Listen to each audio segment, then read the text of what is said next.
Bogus આધાર card, light bill અને ભાડા કરાર ખોટા બનાવી 8 બોગસ પેઢીઓમાંથી 200 કરોડના નકલી જીએસટી બિલ કૌભાંડ ઝડપાયું છે।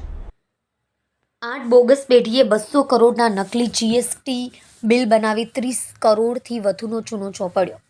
ખોટા આધાર કાર્ડ, લાઇટ બિલ તેમજ ભાડા કરાર બનાવી ધંધાકીય પેઢીઓ ઊભી કરી 200 કરોડના બોગસ જીએસટી બિલ બનાવી સરકારને 30 કરોડથી વધુનો ચૂનો ચોપડ્યો છે।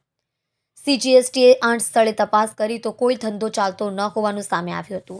સીજીએસટીએ આ રેકેટ પકડી પાડી ક્રાઇમ બ્રાન્ચમાં ફરિયાદ આપી છે। બોગસ આધાર કાર્ડ, લાઇટ બિલ અને ભાડા કરાર ખોટા બનાવી પેઢીઓ ઊભી કરી બેંકમાં ખોટા ખાતાઓ ખોલાવીને જીએસટી નંબર મેળવ્યો હતો। 8 પેઢીઓમાં 200 કરોડથી વધુના બોગસ જીએસટી બિલો બન્યા હોવાનું સામે આવ્યું છે। આઈટીસી આશરે 30 કરોડની છે। સેન્ટ્રલ જીએસટીએ કરોડોના ટ્રાન્ઝેક્શનો થતા હોય અને આઈટીસી બાકી હોય તેવી કંપનીઓના સ્થળ પર જઈ તપાસ કરી હતી, જેમાં 8 પેઢીના એડ્રેસ પર તપાસ કરતા આવી કોઈ પેઢી ન હતી। હાલમાં આ કેસની ઇકોસેલે તપાસ શરૂ કરી છે।